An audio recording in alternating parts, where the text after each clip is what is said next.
teratany karana iray voatsatokantsy lasany jola ny vola antapitrisany maro mampimenimenina ny ponina eny amin'ny fokotany aranta faritra faharoa ny fisiany ny fako mivangongo tsy esory ny commune ambony vohitry Mahajanga mangataka dabapako fanarina fako ny ponina eny amin'ny fokotany ny mangarifotra mba hitovizan'izy ireo amin'ny fokotany sasany eto Mahajanga notanterahana omaly ny lalao ampavalondalana eo amin'ny Telma Coupe division voalohany eo amin'ny tontolon'ny baolina kitra Sanfosa Junior nampiondrika ny CFA Analamanga tamin'ny isa rono otra ireo no santonam-baovao arahinao amin'ity andro ny latsinainy fa 3 ny volana Jolay 2024 iarahanao amin'ny sitraka rarin-jatovo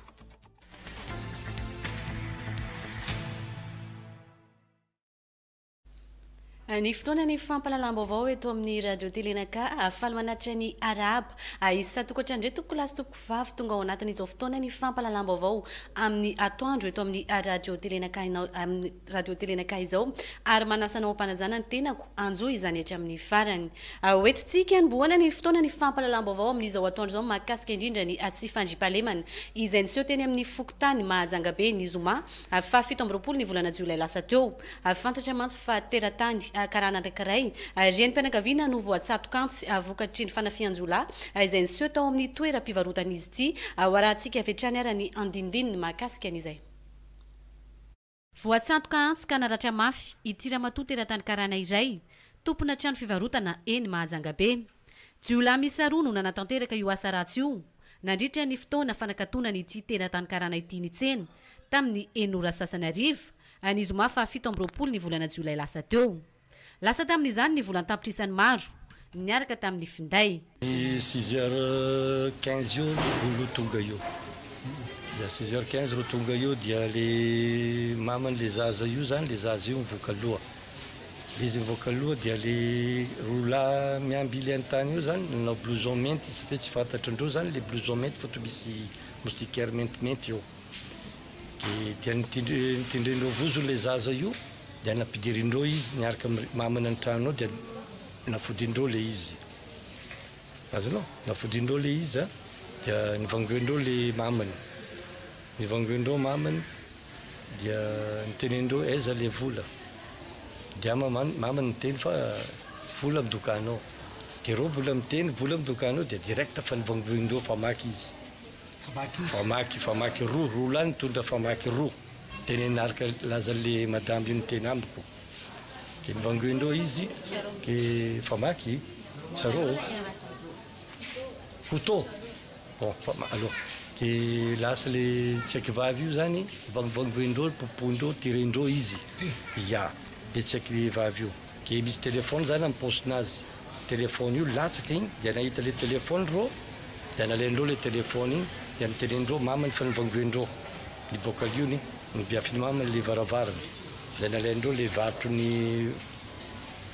vola io dia nahazondreo le varotro nitriarindreo le lambany sezy laforindreo le vola dia lasa amizay reo niboaka efa andala-pitsaboana ity renim-pianakaviana ity ny fianakaviana amin'izao fotoana izao izay eny amin'ny hôpital be Androva ho an'ny mpitandro filaminana kosa efa mandeha ny fanadihadiana sy ny fikarohana ireo navandoza Jany vaovao voarahatrany mahakasika izay tsy fandripahalemana niseho teny amin'ny fokotany Mahajanga be izay dia ayahina ho tomponantoka sy ny raitsin-kombakomba tamin'ny fanatanterahana izao asa ratsy izao ny mpiambina ity toeram-pivarotana iray eny amin'ny fokotany Mahajanga be ity amin'izao fotoana izao araka nambara teo dia efa manao ny asa ny mpitandro filaminana amin'ny fitadiavana ny marina sy fikarohana ireo rehetra nahavanona ity asa ratsy teny amin'ny fokotany Mahajanga be ity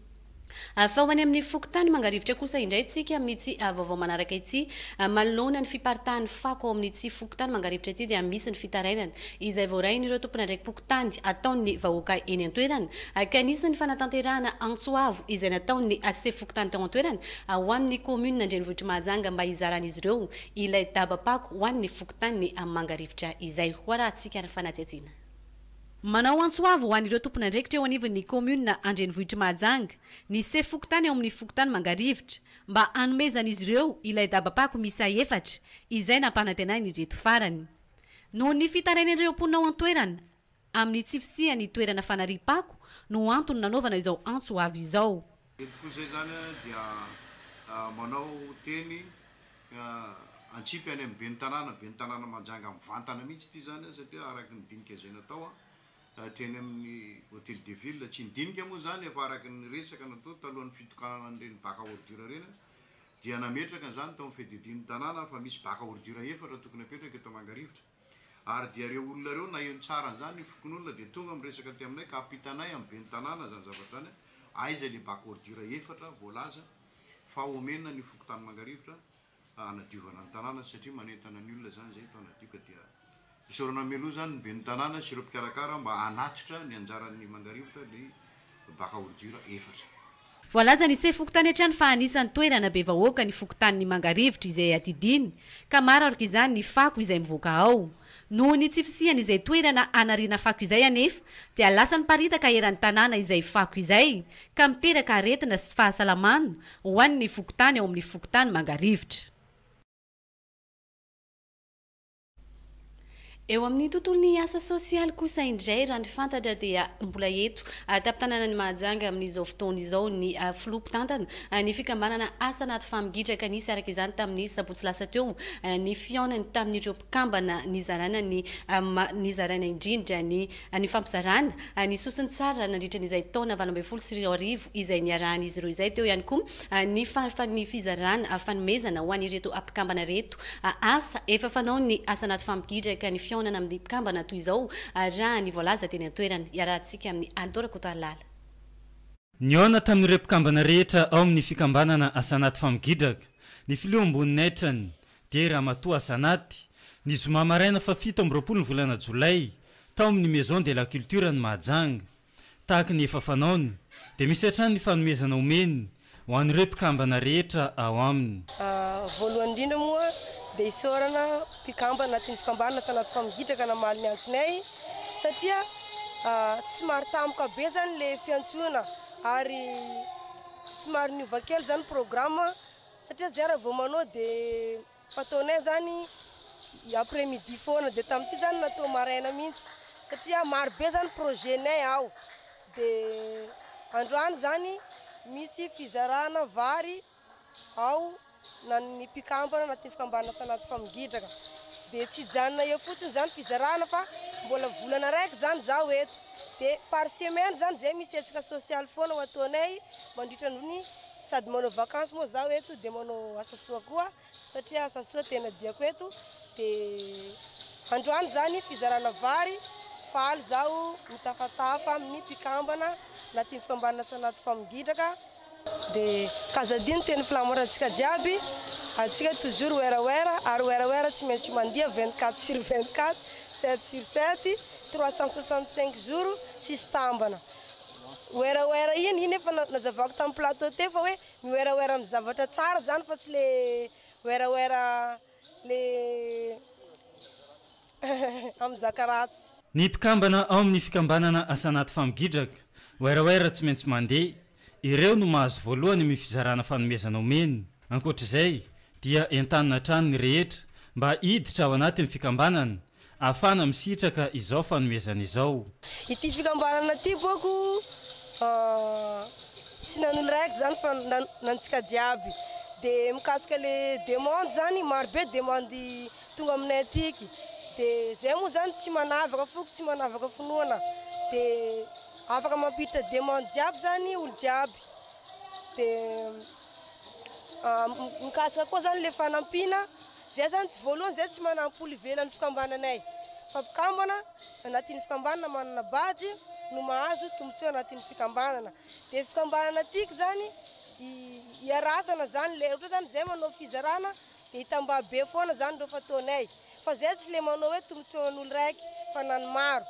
ohatran'izany zany fikambanana asa anaty famigitraka dia le demande zany nan'olo amin'ny sisiny koa zay mamaly fa izy iny zany miankina amin'ny projetnay ato satria nenay anatin'ny fikambanana asa anaty famigitraka zany ndro amafisinay ndraiky valinay aloha zay vao mamaly nan'olo ivelany ke ho anareo jiaby tia mandefandefa demande reo zany tsara zany miditsy anatin'ny fikambanana ty ato amizay malaiky mivaly demande nareo. Afaliana trano an'ireo mpikambana isaky ny miona amin'ny ramatoa Asanaty Famigidraka sy ny mpikambana ao anatin'ny birao mandrafitra ity fikambanana ity nisy ny teny fisaorana no entin'izy ireo taore ny fizarana ny fanomezana. Misaotra ny président association Asanaty Famigidraka zany zay nizara baro anay androany dia misaotra betsaka ho anazy zay mpikambana aminazy. Nefaliam-poko aloha dia izao za ravoravo satria mbola tsary nisy vehivavy amina association tamin'ny tanàna aty mahavolo marobe mizara zavatra karaha Asanaty ka ny falimpoko zany dia misaotra betsaka ny Asanaty Famigidraka nanome anay eka le izy aloha tsy gony raiky fa tsisy olo hizara raha karaha ty ata tsy gony raiky fa mba mahazo anao mba mihina kelikely fa tsy hoe manome tsiny fotsiny kely ary tsisy olo mizara raha karaha io aloha mazangaity raha hatramin'izay nahitako hoe misy association eto hoe Famigidraka zany mbola tsara tsy nahazo zay ty tamin'ny tanàna aty ata tsy anatin'ny association za mbola meny koa. Misaotra betsaka noho ny Famigidraka tonga eto aminay Madagasikara zany fa izy tena nanao be mihitsy ary tena mifono manontolo nanoran'le zavatra noho izy nanao tsara aminay dia makasitraka azy zay faly fonay zay tsy reraka zay isaka izy tonga zay manatrika foana raha vao maheno ka zay nisaoranay ary misaotra azy mitombo be ny alany nikelapelan-tanany natolotra ny fono anay mba hitombo bebe mihoatra noho izay ka zay mofaly isan'andro isaka mahitana. Misaotra betsaka ny madama Asanaty Famigidraka aloha fa dia tena faly daholo ny olona misaotra betsaka anao utahin'Andriamanitra ny anao ahita zay tadavina azo zay rina engane mba hitombo be koa ny alany. Misaotra betsaka anao fa dia tena faly ny vahoaka manontolo manana anao. Hitoetra ny asa sofanao ny fikambanana Asanaty Famigidraka oeraoera tsy maintsy mandeha eto Madagasikara. Ity fikambanana ity mantsy dia efa miparitaka manerana nosy ary efa ahitana izany ihany koa any ivelany.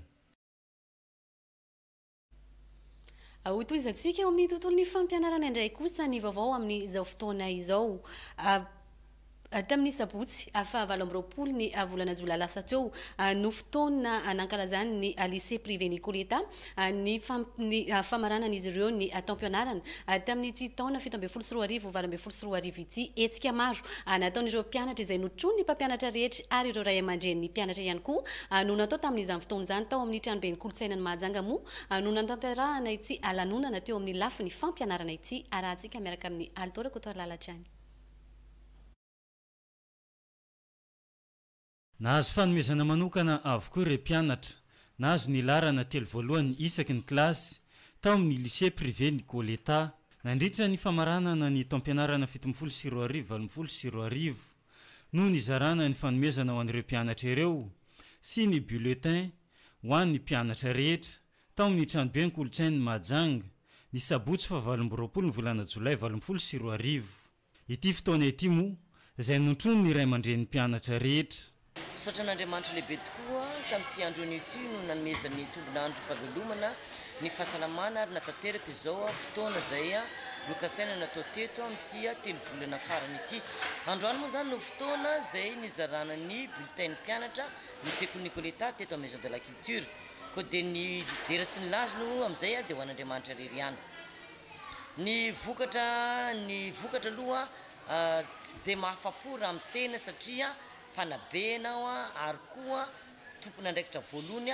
dia ny rinina maha-olombelona antsika mazava ho azy hoe 100% kanefa moa tsy izay no izy fa mahafaly ihany koa ary isaoran'Andriamanitra zava-bety fa tsy mahakiva nefa zany azony ankizy amin'izao fotoana izao zany dia efa variana amin'ny teknôlôjia, variana amin'ny Facebook be dia be zavatra mahavariana azy ka hita dia miendanja mihitsy zany ny fahavitrin'ny ankizy ary indrindra moa ray aman-dren'ny mpianatra dia tsy mandray andraikitra firy amin'ny ankizy tsy ndrehetra kosa aloha izany fa ny sasatsasany ka izay misy ny tena mahatonga izay fidina ny tapahafahany izay. Eo koa moa zany tsy fandoavan'ny ray aman-dren'ny saram-pianarana dia von'ny tsy mianatra matetika ny ankizy dia izay koa ao anatin'izay eo ny ditra madinidinika sy ny karazany ka mitodika aminareo ray aman-dreny mpanabe tsika rehetra, mpanabe miainga avy eny an-tokantrano, mpanabe eny an-dalana ary mpanabe hatrany am-pianarana fa tsy hoe ho an'ny mpampianatra rery ihany akory no fanabeazana fa ho atsika rehetra misy a raha mila ny tanteraka ny vokatra tsara isika menakavy ny sarobidy a dia tena mahafatrapo satria nanomboka tamin'ny classe de 6e izy ny tao amin'ny sekoly Nicoleta mandraka an'izao 3e zao dia mitanana larana voalohany foana bravo sarobidy makasitraka dia toizy fa tsara nanelanelana ny fotoana teto ny hira nataon'ireo mpianatra ao amin'ny choral avy ao amin'ny lycée privé Nicoleta.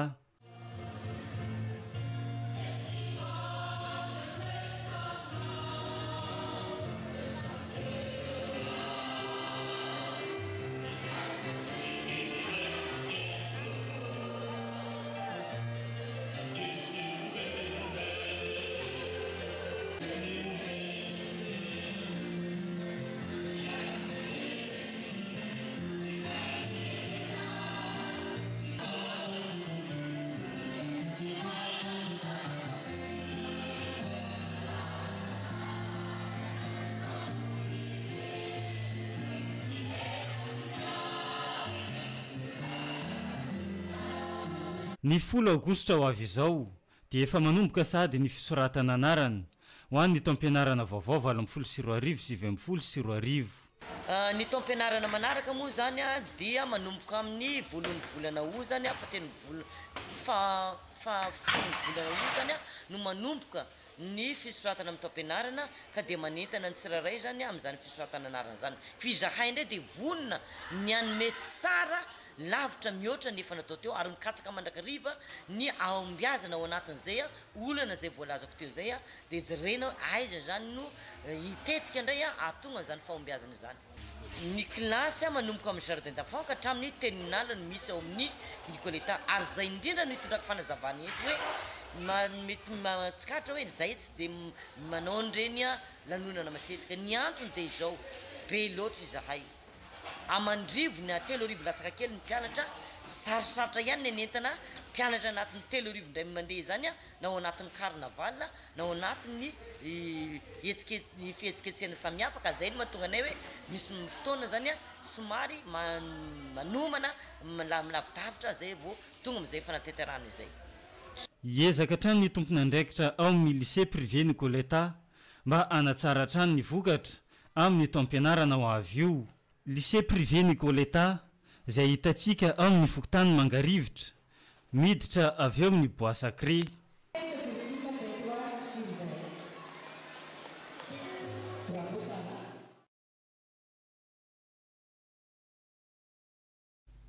Fa mbola hiverenantsika izay etsika mahakasika indrindra ny famaranana ny taom-pampianarana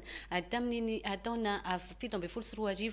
sy 20 iny fa hotoizantsika indray aloha ny fampalalam-baovao mialohan'izay nefa dia misy ny filazana izay voaray eto am-pelatananay cours de vacances maimaimpona ny association Mazatovo maison de quartier Mahabibikely dia faly manolotra antsika rehetra eto Mahajanga na ireo mpiala sasatra ny cours fanaony indrindra fa mandritra izao fotoana ny fialan-tsasatra lehibe izao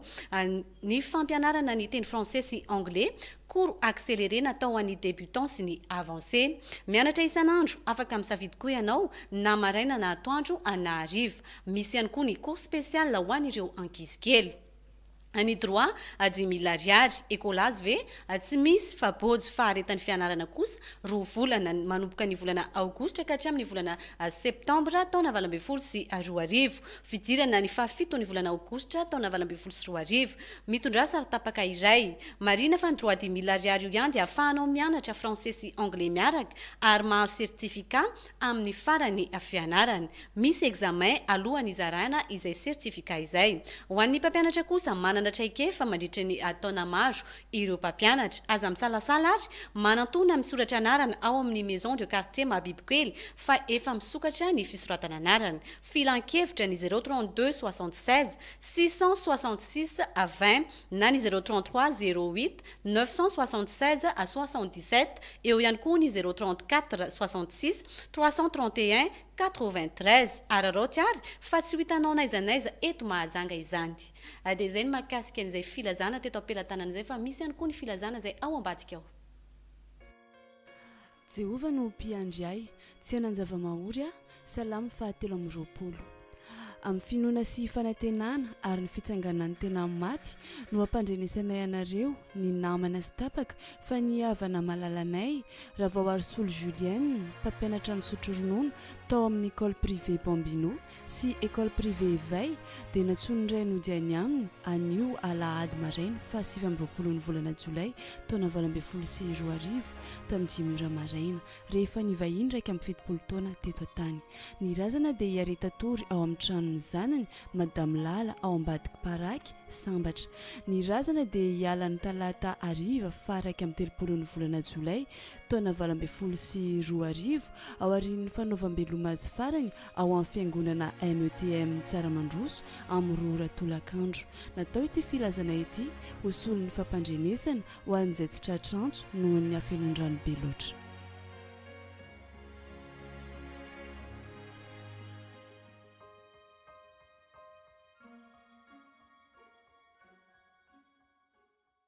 Gaza jeriko very amno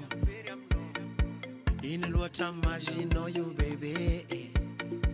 ambaraza secret no you tsenye anonane filazana ny fibasoma eto Mahajanga dia mikarakara braderie lehibe ho antsika rehetra. Ahitanao divers articles quincaillerie toy ny sanitaire, ho hitanao ihany koa ny robinetterie sy ireo karazan'entana maro samihafa misy ao amin'ny fibasoma. Rehefa entana amin'ny quincaillerie dia ho hitanao avokoa braderie lehibe eo anoloan'ny fibasoma Mahajanga be ampitany gendarmerie. Ny zoma fahatelo sy ny sabotsy fa 4 ny volana Aogositra izao tontolo andro io an. baby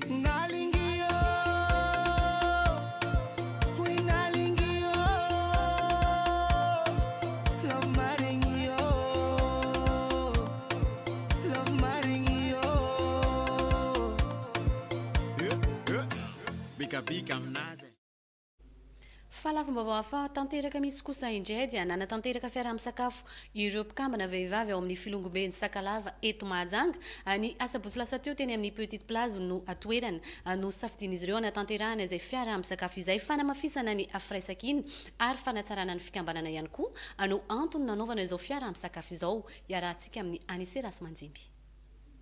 Ny mpikambana rehetra ao anatin'ny fikambanana filongoben'ny Sakalava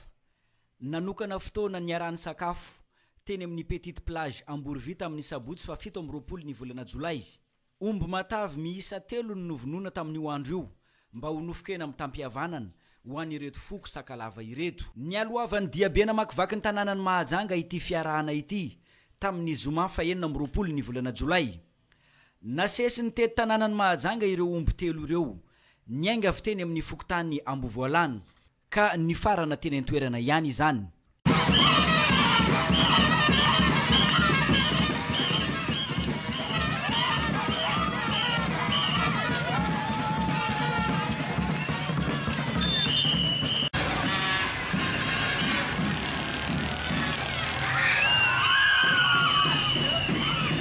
Fikambanana filongoben'ny Sakalava roa taona izay no nisiny teto Mahajanga. Tsy miditra amin'ny resaka politika fa miara-miasa kosa amin'ireo rehetra izay maniry ny iara-iasa aminy. Fikambanana matanjaka mifototra amin'ny resaka sosialy mandala ny fihavanana misy eo amin'ny samy malagasy fa indrindra ny foko Sakalava. Fikambanana filongoben'ny Sakalava misotra Zanahary zahay nandroany ty nahavitanay fikasanay amin'ny fety ataonay ty. Nanaovanay fety ty matsiny fa fiaraha-misakafo nanotonay nandroany ty aty plage. Fiaraha-misakafo maro zaka fonosana. Antena miaraka amin'ny sakafo, miaraka amin'ny korana, mifandray mpiara-pikambana amin'ny tena,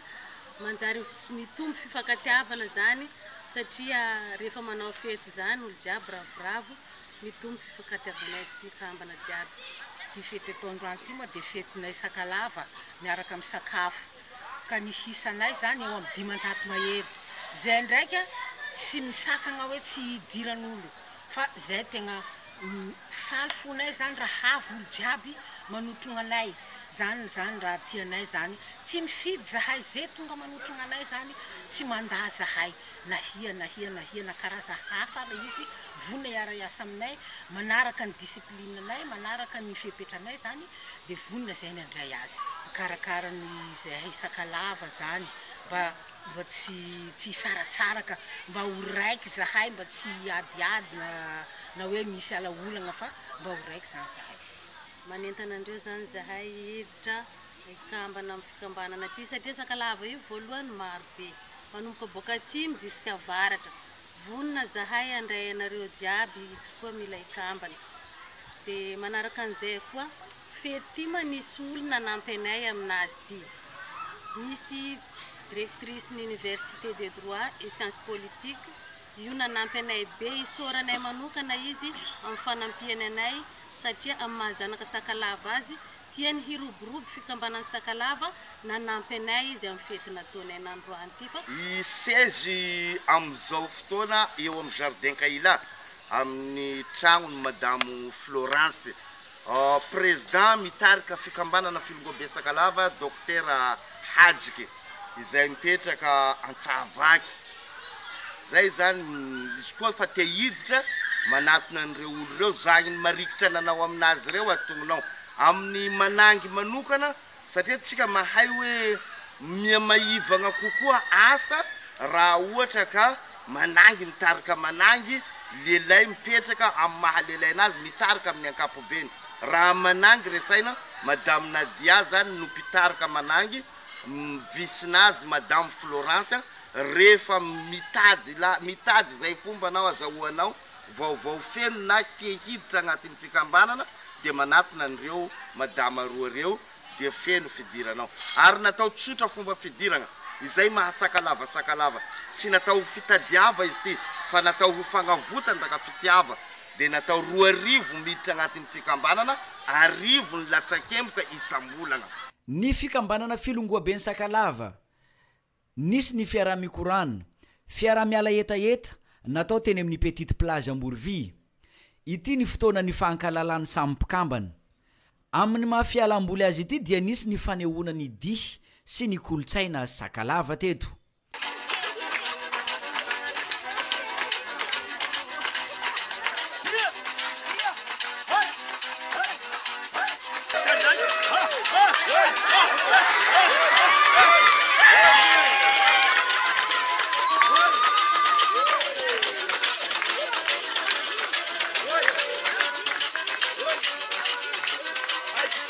ny filongoaben'ny Sakalava ahitana Sakalava avy amin'ny faritany rehetra zay misy an'io foko io eto Madagasikara ny tanjon'izy ireo dia anatanteraka fionam-be eto Mahajanga mba hifankalalahana bebe kokoa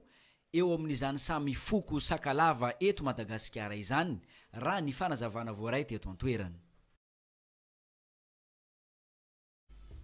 hoeny amin'ny fokotany aranta kosa indray tsika amin'ny tsy vaovao manaraka ity mampimenimeny ireo mponina ao amin'ny fokotany aranta ny fisian'ny fako miparitaka etsero manay izy ireo ny mety sy ny valanaretina teraka izao fiparitahany fako izao ka nisy araka izany ny fanitanana nataon'ireo amponina ireo amin'ny mba tokony ijereva ny tompona ndraikitra akaiky izao zava-misy eny amin'ny fokotany aranta izao iarahantsika amin'ny Anisera sy Madimby Atrany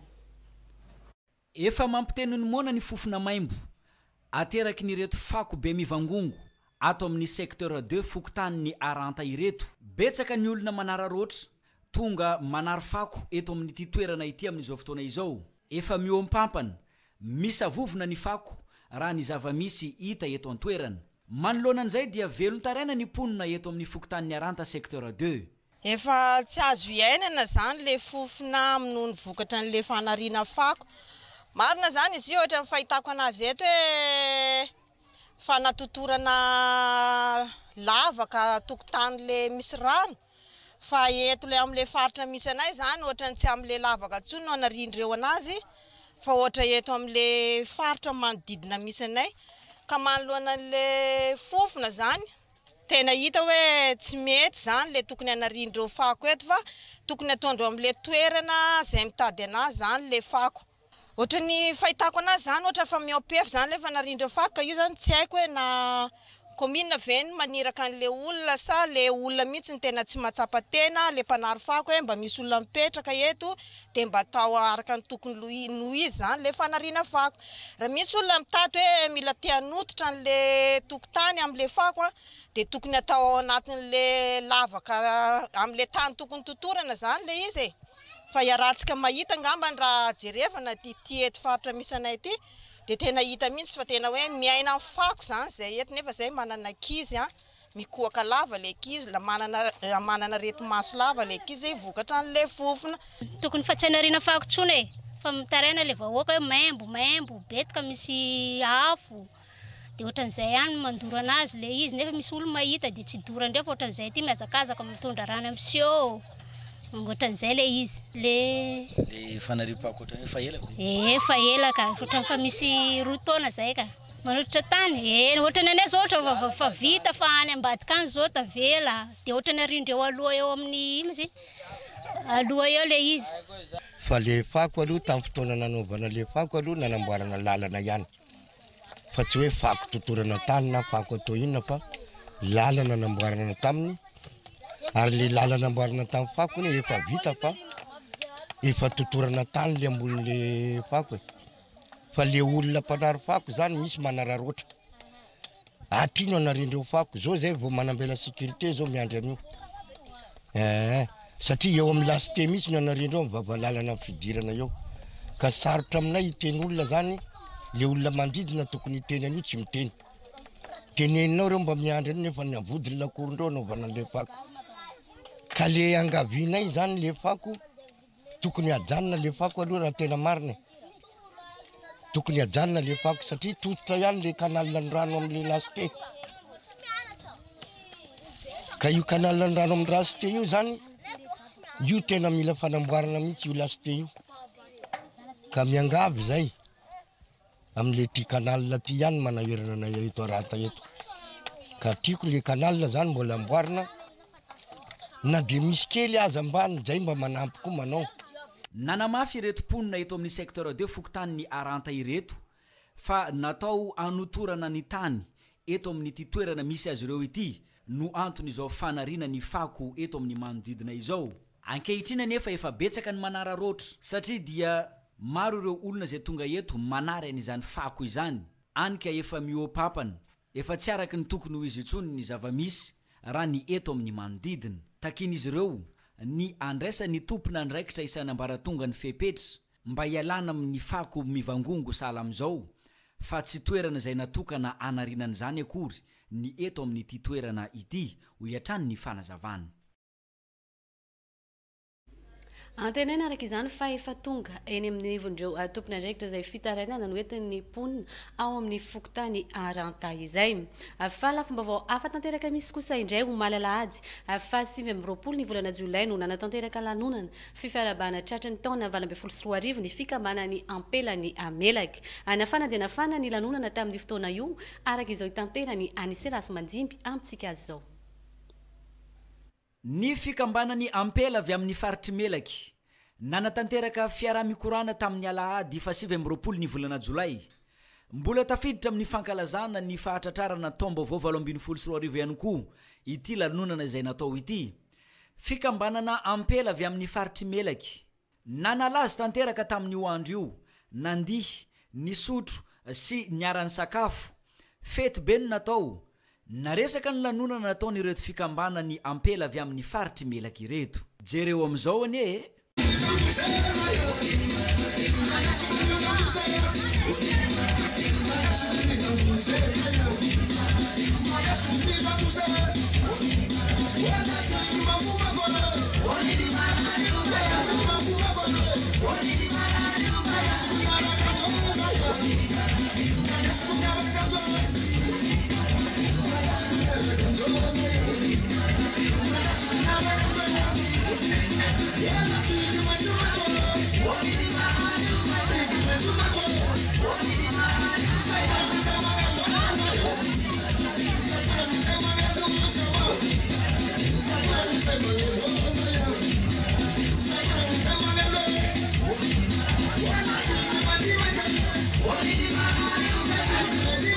ny ampela avy amin'ny faritry melaky manana tanjona manokana mato nanangana nyty fikambanana ity efa ela no nisy ny teto mahajanga fa 3 taona izay no namoazana n'izany fikambanana izany indray Ny fikambanany ve ampela avy faritsy melaka moa araka izay safa zay dia mifototra amin'ny resaka sosialy manokana sy amin'ny resaka artistika. Izahay zany tanjony fikambanany faritsy melaka voalohany amin'ny fikambanany faritsy melaka zay dia manana tanjona voalohany izahay ampandroso an'ilay andray anjara amin'izay faritrinay zay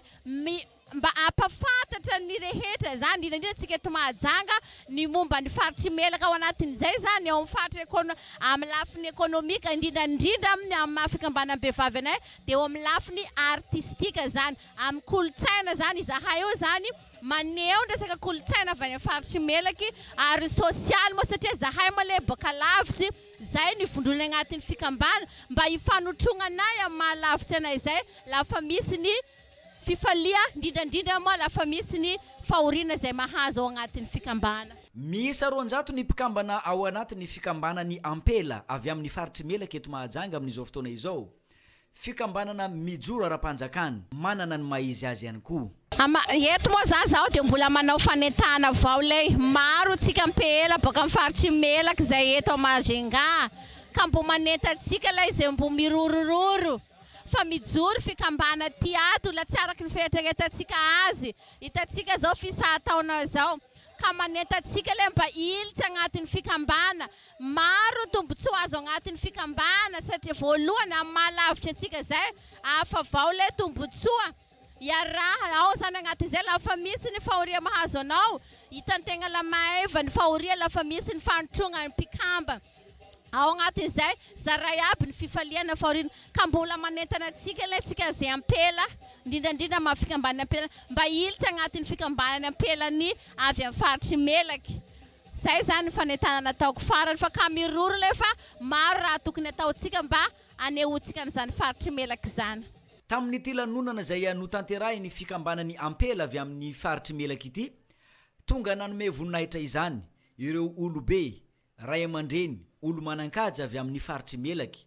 toy ny lehibe ny faritra ao antoerana niaraka tamin'ny Ramatovadiny. Tonga nanome voninahitra izany teto ihany koa i Andriamatoa solombavam-bahoaka ny Madagasikara voafidy teto amin'ny distrikany Mahajanga voalohany sy ny Ramatovadiny. Notolorana fanomezana manokana avy amin'ny fikambana ny ampela avy amin'ny faritry melaky ny Ramatovadiny izy ireo tsirairay avy ary nahazo fanomezana avy amin'ny fikambanana ihany koa teto ny Ramatoa filohan'ny fikambanana sy ny Ramatoa filoha lefitra ao anatin'izany ampela ny melaky eto Mahajanga izany. Tsy nandeha irera nefa ny fikambanana tamin'ity etsika izay natao ity fa notroniny ireo mpianatry ny Universitény Mahajanga izay avy amin'ny faritry melaky iny.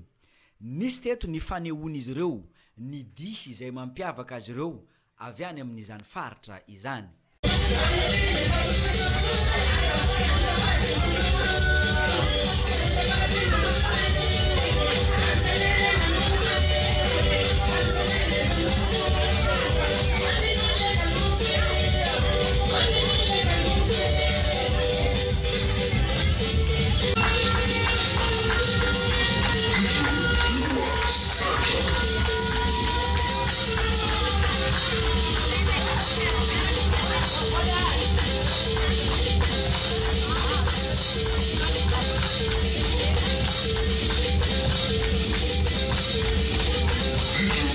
Distrika 10 no mandrafitra ny faritry melaky, Maintirano,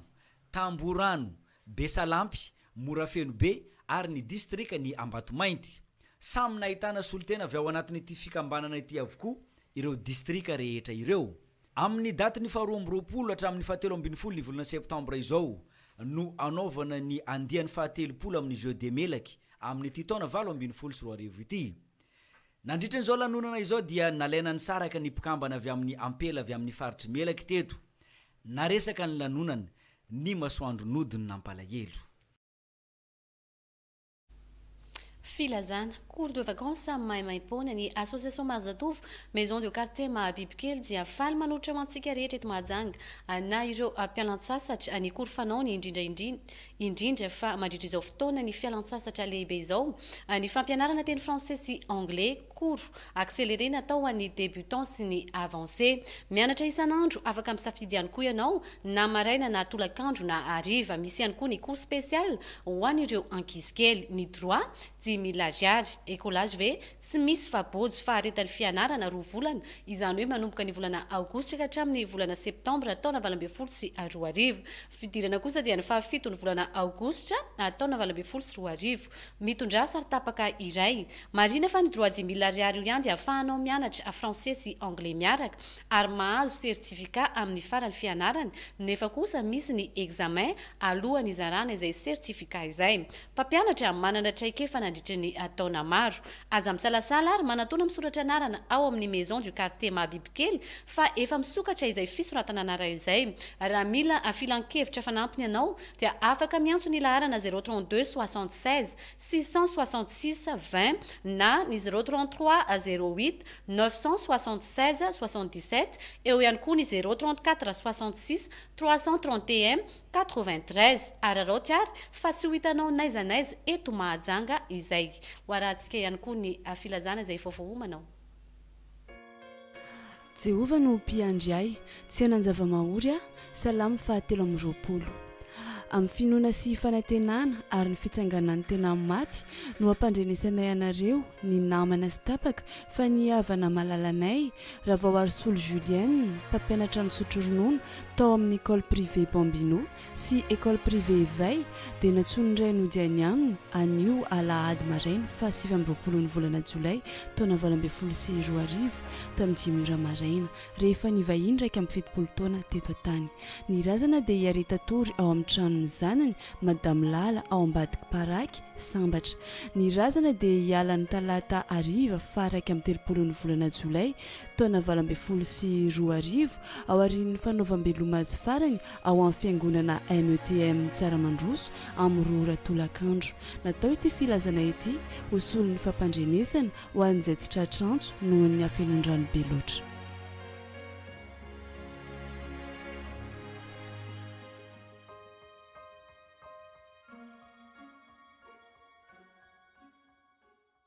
Gaza jeriko very aminao iny loatra maginao io bebe ambaraza secretnao io tsenye anao nane filazana ny fibasoma eto Mahajanga dia mikarakara braderie lehibe ho antsika rehetra ahitanao divers article quincaillerie toy ny sanitaire ho hitanao ihany koa ny robinetterie sy ireo karazan'entana maro samihafa misy ao amin'ny fibasoma rehefa entana amin'ny quincaillerie dia ho hitanao avokoa braderie lehibe eo anoloan'ny fibasoma Mahajanga be ampitany gendarmerie ny zoma fahatelo sy ny sabotsy fa 4 ny volana aogositra izao tontolo andro io an bebe nalingio hui nalingio love maringio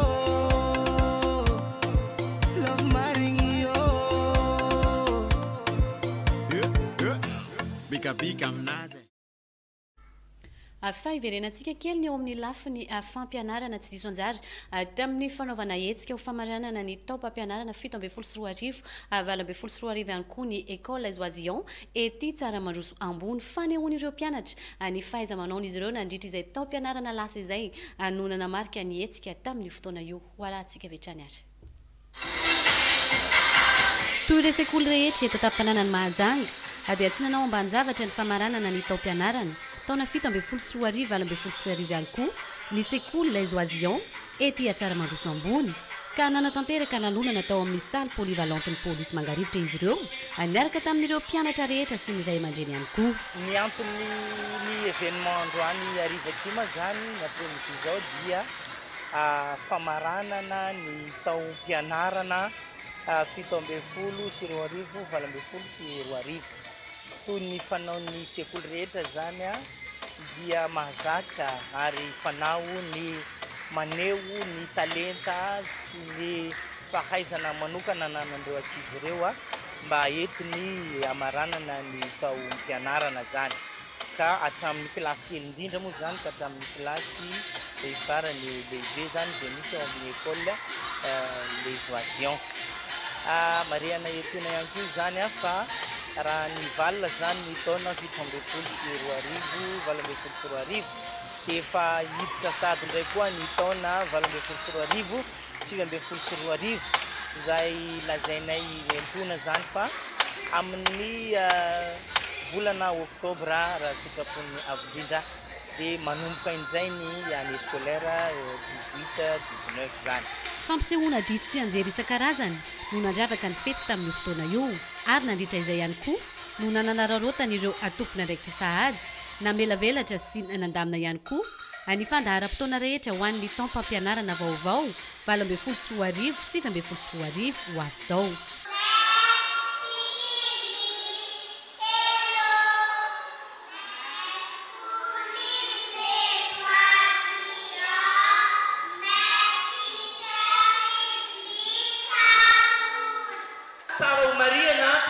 Fantatsika ray aman-dreny fa efa manomboka zany ny réinscription ho an'ny zanatsika efa tompo-toerana teo. Atsika zany aza manao hoe na mieritreritra hoe efa ao le zanakitsika dia tsy maninona na dia alavaina hoe efa tena amin'ny fotoana tomboan'ny année scolaire zay vao tonga. Zao ny antony mety anana fahasahiranana izahay amin'ny fandaminana ohatra zany ny fandaminana ny isan'ny ankizy ao anatin'ny klasy tsirairay aby satria tena voafetra araka ny abean'ny efitrano sy araka ny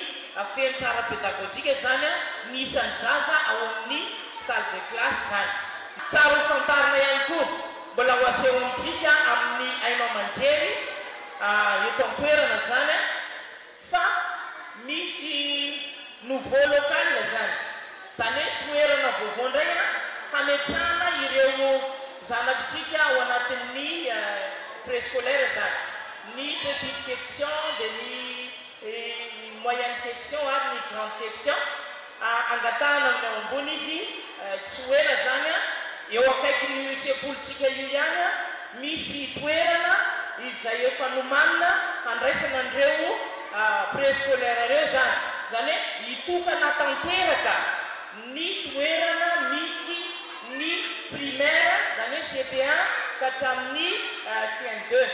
Les Oisillons, école d'expression française izay hitatsika ety Tsaramandoso ambony ampitany Braon Fokotany izay manana klasy toy izao CP1, CP2 eo ihany koa ny CE, CM1 ary ny CM2.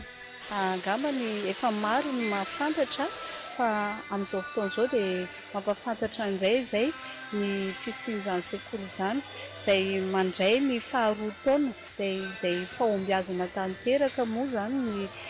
no tiavinay. Ankehitriny farany mampafantatra antsika rehetra fa ny sekoly Les Oisillons izay hitanareo eto amin'ny Tsaramandoso ambony ampitany Braon Fokotany zany hoe mitsofoka aty amin'ny lalana amin'ny zona vaovao dia sekoly mampifana ny ankizy hanana ho avy tsaratsara kokoa araka ny slogan anay hoe forger un avenir sûr.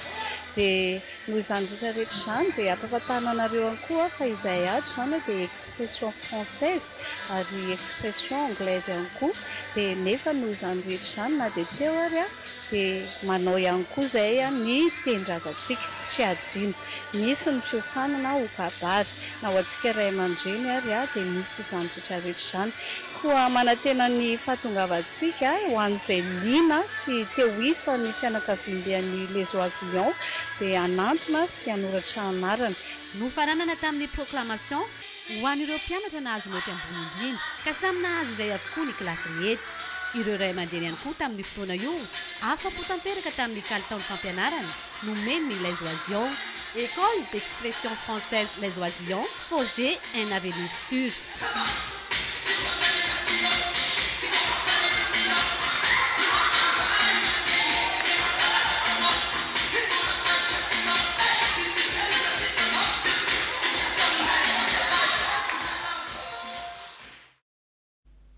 ajantsika hatreo ny vaovao mahakasika izay lafy ny fampianarana izay fa eo amin'ny tontolo ny fanatanjahantena kosa dia omaly alahady fa 7 ny volana jolay no nanatanterahana ny lalao ampavalondalina teo amin'ny taranja baolina kitra eo amin'ny Telma Coupe arahantsika miaraka amin'ny Alto Rakotoalala ny santionany amin'izay lalao izay sy ireo voka-dalao ihany koa.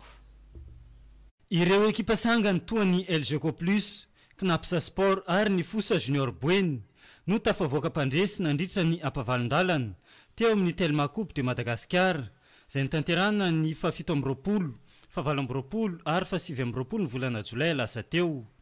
Raha ny voka-dalao tamin'ireo andro ireo, ny LGK Plus Analamanga nandavo ny Tama Port Berger tamin'ny isa 2-0, Iska Foot Analamanga nandavo ny Jet Mada tamin'ny isa 2-0. Knapsa Sport Itas nandavo ny Racine Somabitsa avy eto amin'ny faritra Boeny tamin'ny isa mavesatra 3-0. Fosa Junior Boeny nandavo ny CFF Analamanga tamin'ny isa 2-0. Ny VA Loatra Mangoro resy noho ny tsy fahatongavany teny amin'ny kianja manoloana ny ASJAM Loatra Mangoro. Tiakitra FC Atsinanana lavo ny AS Sadema tamin'ny isa 2-0. FC Ilakaka nandavo ny FC AZ tamin'ny isa 2-0 ary ny lalao farany tamin'ity ampavalondalana ity Kosfa Analamanga nandavo ny Ajesaya tamin'ny isa 2-0.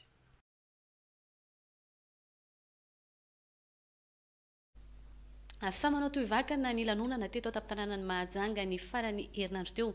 tamin'ny sabotsy lasa teo no nankalaza mantsy ny fa eritaona nisy ny fikambanana mazava-tanànany eto amin'ny Mahajanga. Nisy araka izany ny fiara amin'ny sakafo izay natao teny ambondrina toerana iray izay ahitana ny Brown izy ireo. Iarahantsika amin'ny Aniselas Mandimby hatrany.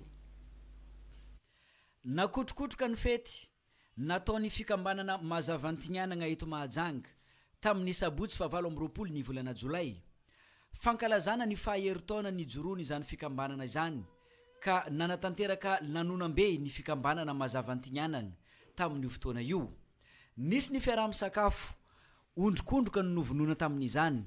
naraha ny fiaraha-mikorana dinidiniky ny samy mpikambana. Nisy ihany koa ny fiaraha-miala etaeta amin'ireo zava-pisotro maro samihafa. Ny fikambanana mazavantinyanana dia efa mijoro ara-dalàna, mifototra bebe kokoa amin'ny resaka fanatsarana ny tontolo ny sosialy ity fikambanana iray ity. Ary fikambanana izay misahagna ny lafiny sosialy, lafiny ekonomia. Tegna mampiavaka azy tamin'ity taogno ty nihitsehiny izy tamin'ny ty taogno ty satria efa misy taogno raiky zany nanorenagna azy. Ary ny mpikambagna mo dia efa manketaheta koa ny tokony hanamafisagna sy tsy hijanonagna ny amin'ny asa amin'ny maha sosialy azy, amin'ny maha ekonomika azy mba hampandroso amin'ny faritry belana igny. Zay zany raha atao teny tsotra ny amin'ny inona ny fikambanana ary inona mampiavaka azy tamin'ny taogno. Raha ampitahigny tamin'ny taogno lasa tamin'ity zany ny hamaro ny isan'ny mpikambagna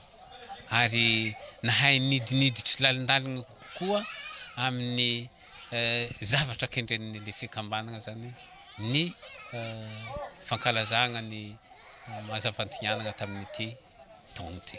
Ny fikambanana mazavantinyanana dia misy mpikambana manodidina ny eo amin'ny 20 ny ao anatiny izany fikambanana izany amin'izao fotoana izao. Ireo mpikambana ao anatiny dia avy amin'ny fikambanana FTB ihany na ny fikambanana teratany Belagnana eto Mahajanga. Mazava ho azy fa tsy afa-misaraka fa vary sy rano ny fikambanana FTB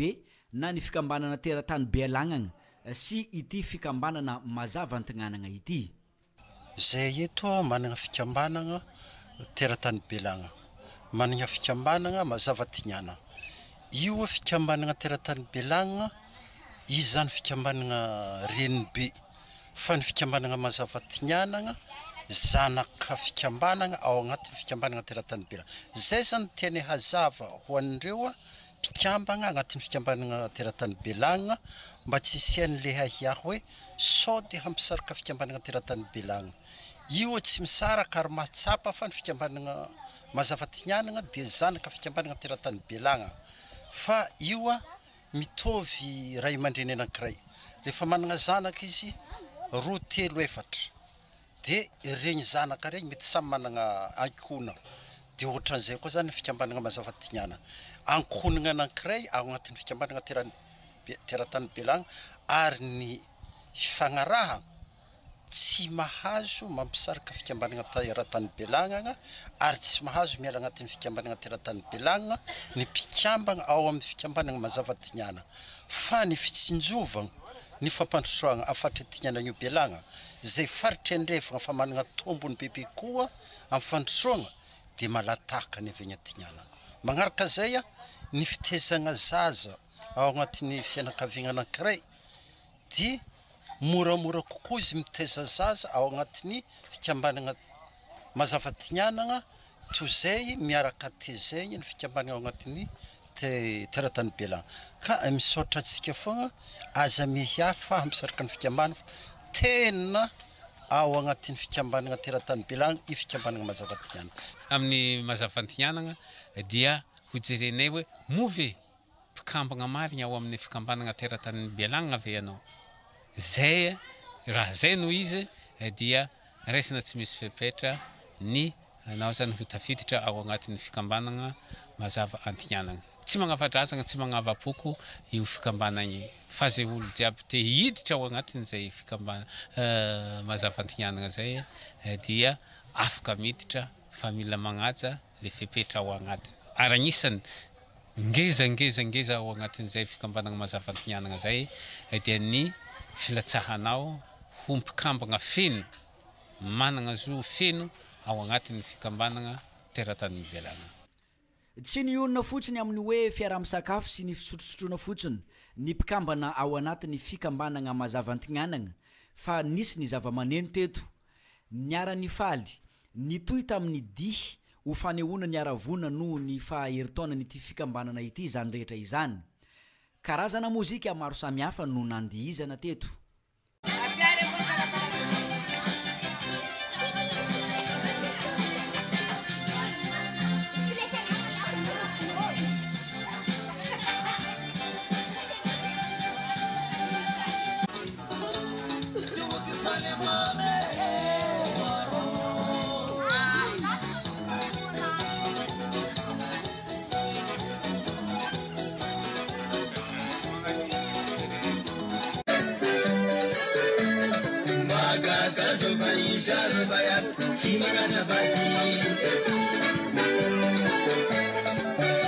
fikambanana mazava antignanana tsy manao politika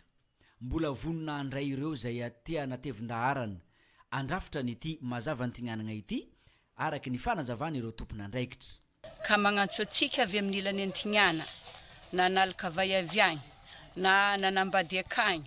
tsy magnavaka ary tsy magnavaka foko ka magnentigna atsika jiaby hizaha hampandroso ny faritry atignana mba hitovy aminjare ilany andrefagna tsy hagnenjiky ny ilany andrefagna fa raha tsara manjary alaigny tahaka ke angala tahaka atsika avy ao areha avako e to tsy ampisarika atsika belanagna fô raha koa fa geda mba misy zanany misy zafiny ke atsika keto zany zanany kelikely koa zy misy zafiny ke magnentigna atsika jiaby hiditra amin'ny fikambanana mazava antignana raha mazava antignanana zany tsara mazavazava ke avy areha avako e tsy magnetegna magnentigna re jiaby mba ho avy na lalahy na vaiavy ny ampiroborobo ny fikambanana ny tanjony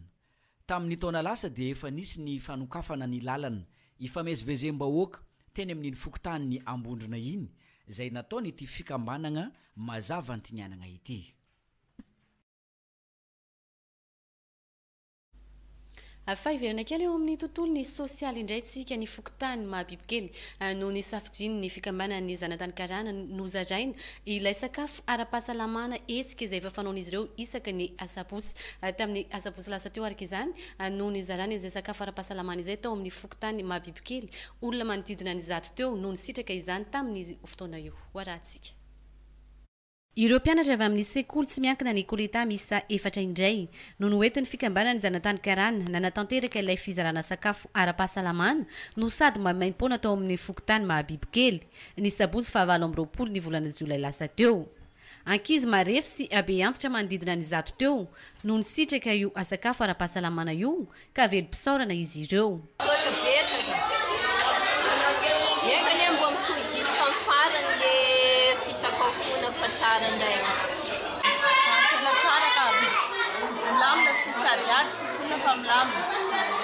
betsaka betsaka ndraika ndio nikarakaranay fiarahana sakafo milama mizarana zay ambany naona le sakafo tsara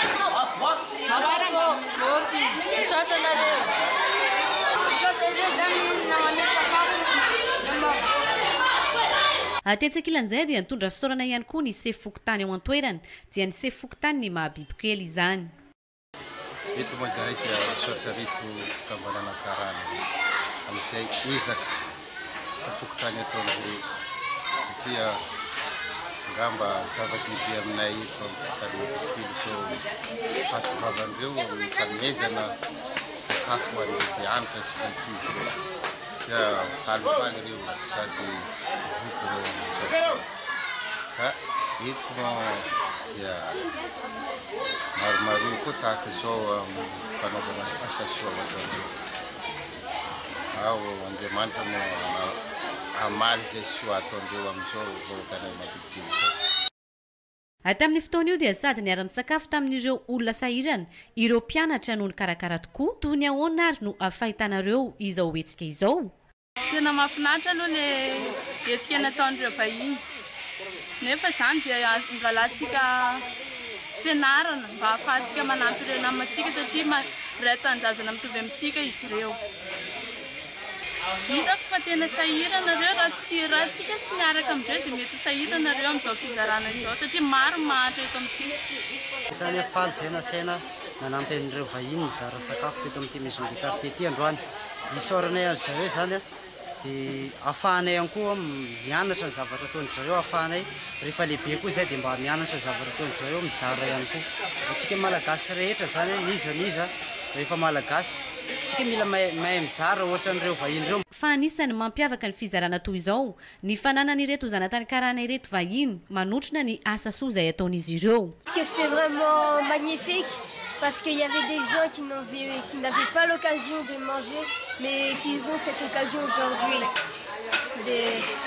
Les personnes qui jettent le reste de la nourriture, c'est pas bien parce qu'il y a des personnes qui ne mangent pas.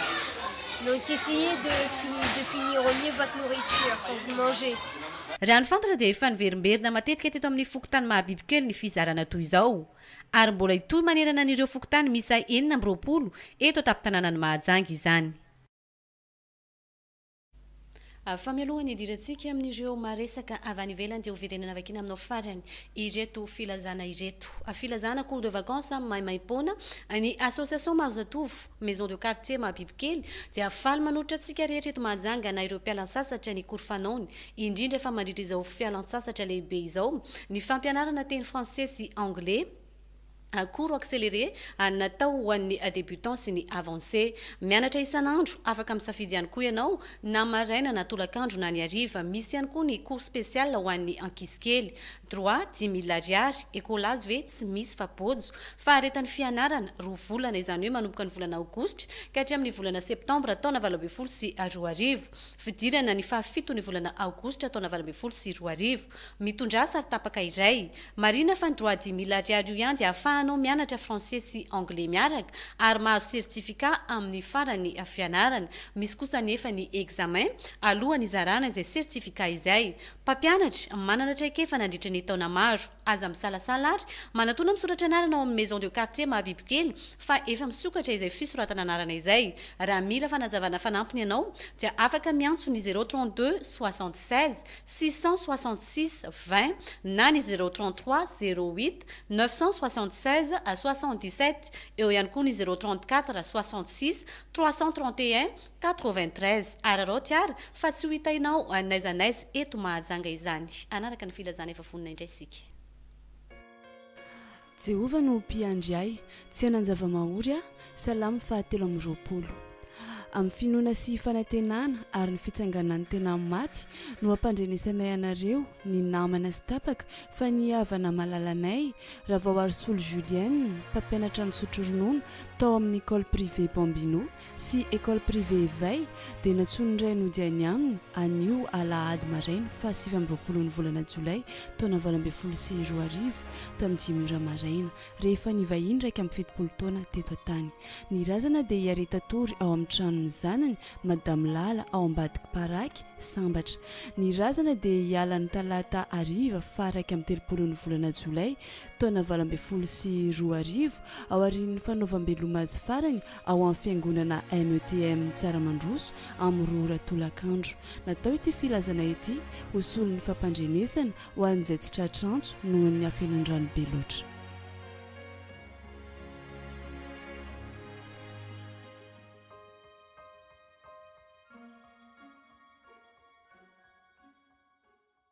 Gaza jeriko very aminao iny loatra maginao io bebe ambaraza secretnao io tsenye anonane filazana ny fibasoma eto mahajanga dia mikarakara braderie lehibe ho antsika rehetra. Ahitanao divers article quincaillerie toy ny sanitaire, ho hitanao ihany koa ny robinetterie sy ireo karazan'entana maro samihafa misy ao amin'ny fibasoma. Rehefa entana amin'ny quincaillerie dia ho hitanao ao avokoa braderie lehibe eo anoloan'ny fibasoma mahajanga be ampitany gendarmerie. Ny zoma fahatelo sy ny sabotsy fa 4 ny volana aogositra izao tontolo andro io an. bebe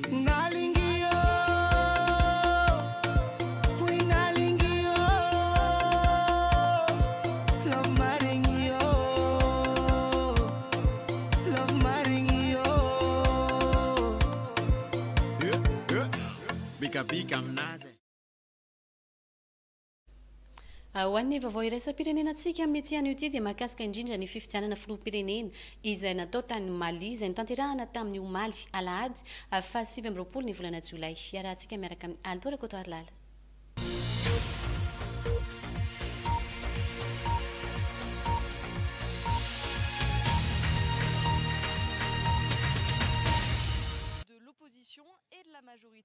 Tontosa Omaly alahady fa 7 ny volana Jolay ny fifidianana filoham-pirenena tao Mali. Mpifidy miisa 7 tapitrisa no nandrasana tonga Andatsabato tamin'ny fifidianana io. Antotanisa izay navoaka ny tompony andraikitra misana ny fifidianana. Nandritra ny fanisam-bato hita ny atrika izany teny an-toerana ny solotena avy amin'ny antoko-panohitra sy ny solotena ny kandidat tsirairay avy. Aorian'izay dia ho alefa any Bamako ny vokatra rehetra toerana izay misy ny foibe ny komision misana ny fifidianana ao Mali. Tonga any an-toerana avokoa mantsy ankehitriny ny mpanaramaso avy amin'ny vondrona iraisam-pirenena. Andrasana mandram-patonga ny zoma ho avy izao ny famoana ny vokatra vonjomaiky ataony seni any Mali. Aorian'izay manana 27 ora ny kandidat tsirairay avy anaovany fitorina raha toka tsy mahafapo azy ny vokatra izay avoaka. Nandritra ny fifidianana dia nisy hatrany ny korotana tamin'ny tanàna maro samihafa tany an-toerana. Nisy tamin'ireo birao mpifidianana mantsy no voaroba tanteraka ka tsy nahazoam-bokatra na dia kely aza. Nisy tamin'ireo vokatra kosa no nisy nandroba teny an-dalana. Tsy fantatra mazavatra eto ny tena tomponantoka tamin'ny fanakorotanana sy fandrobana ireo voka-pifidianana ireo.